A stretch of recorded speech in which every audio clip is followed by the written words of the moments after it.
Bonjour et bienvenue sur jcompris.com. Alors l'objectif de cette vidéo, c'est que vous compreniez bien que quand on résout une équation du second degré, on n'est pas obligé d'utiliser systématiquement delta, le discriminant. Parfois, on peut aller beaucoup plus vite, c'est ce qu'on va voir dans cet exercice. Donc maintenant, comme d'habitude, appuyez sur pause, essayez de faire tout seul cet exercice et on se retrouve juste après pour la correction.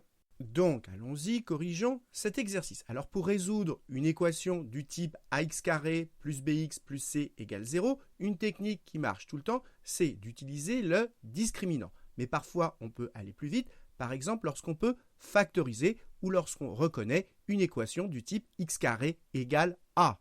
Le problème, c'est que dans la première équation, on peut mettre x en facteur dans ce bout-là, mais pas avec le 3. Et donc, on ne peut pas factoriser. Donc, dans la première équation, on va utiliser la méthode avec le discriminant. Et première chose à faire, c'est d'écrire combien vaut a, b et c. Alors, a, c'est le nombre qui multiplie x carré. Donc, j'écris a égale. Et le nombre qui multiplie x carré, c'est 2. Donc, a vaut 2. B, c'est le nombre qui multiplie x. Ici, le nombre qui multiplie x, c'est, faites attention, moins 5.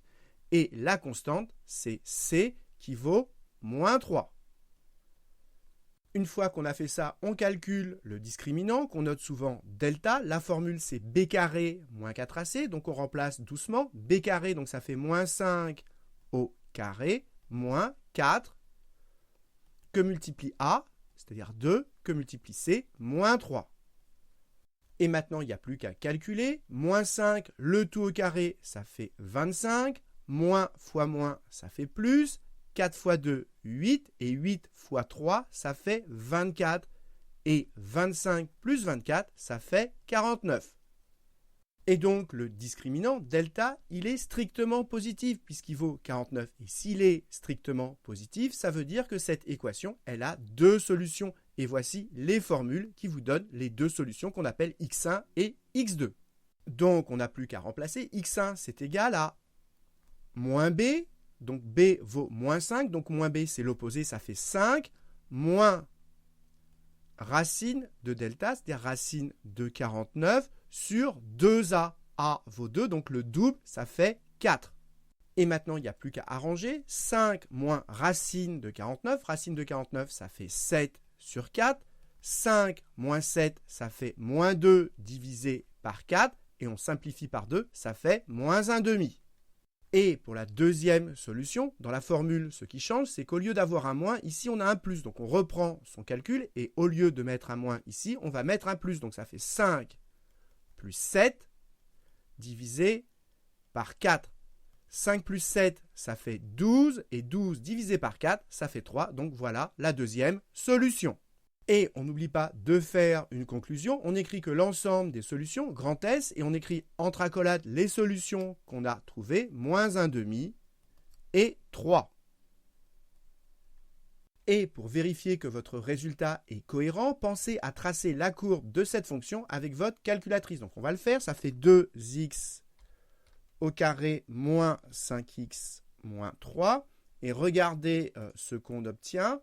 On obtient une parabole, c'est normal, puisque c'est un polynôme du second degré, sa courbe c'est une parabole. Et où est-ce que cette parabole coupe l'axe des abscisses? Eh bien en 3 et en moins 1 demi. Exactement les deux valeurs qu'on a trouvées. Les valeurs que vous avez trouvées, ce sont les valeurs qui annulent le polynôme, c'est-à-dire là, les abscisses des points où la parabole coupe l'axe des abscisses en 3 et en moins 1 demi. On le retrouve graphiquement. Passons au petit b, et cette fois-ci, on n'a pas le moins 3, et du coup, on va pouvoir factoriser par x. Et ça va nous permettre de résoudre beaucoup plus rapidement que d'utiliser le discriminant. Vous pouvez utiliser le discriminant pour résoudre, mais c'est beaucoup plus long que de factoriser. Donc on y va, j'ai remis mon équation, et donc je vais mettre x en facteur. Et donc ça me fait x facteur de 2x moins 5, le tout égale 0. Et l'intérêt d'avoir factorisé, c'est que maintenant, ici, on a un produit. Et vous devez savoir que quand on a quelque chose de la forme a fois b égale 0, c'est la règle du produit nul. Ça signifie que a égale 0 ou b égale 0. Et donc, cette grosse équation, comme on l'a factorisée, eh bien, on va pouvoir appliquer la règle du produit nul. Ça signifie que x égale 0 ou, cette parenthèse, 2x moins 5 égale 0. L'intérêt d'avoir factorisé et d'appliquer la règle du produit nul, c'est que cette grosse équation, on l'a cassée en deux petites équations. Maintenant, cette équation x égale 0, il n'y a rien à faire, sa solution c'est tout simplement 0. Maintenant, on va résoudre 2x moins 5 égale 0, autrement dit 2x égale 5, c'est-à-dire x égale 5 demi, autrement dit 2,5. Et donc, ça veut dire que cette équation, elle a deux solutions, 0 et 5 demi, autrement dit 2,5. Et il n'y a plus qu'à l'écrire, l'ensemble des solutions, grand S, et j'écris entre accolades la liste des solutions qu'on a trouvées, 0 et 5 demi ou 2,5, comme vous préférez.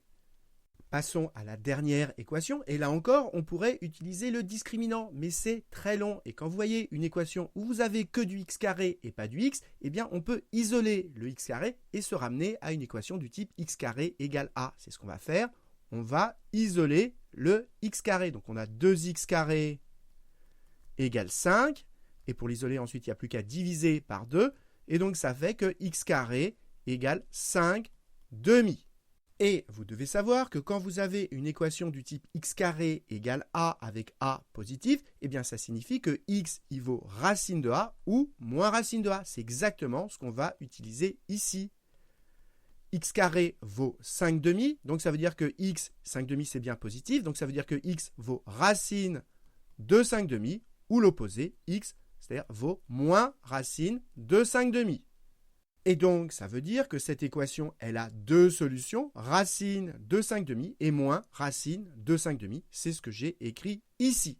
Et voyez que quand vous reconnaissez une équation, par exemple, du type x carré égale a, ça va beaucoup plus vite pour résoudre que d'utiliser le discriminant. Et donc, ce qu'il faut retenir, c'est que quand on résout une équation du second degré, la méthode avec le discriminant, elle marche tout le temps, mais elle est assez longue. Et donc, avant de l'utiliser, eh bien, on regarde si on ne peut pas faire autrement. Par exemple, si on ne peut pas factoriser comme ici, ou si on ne peut pas isoler x carré comme là.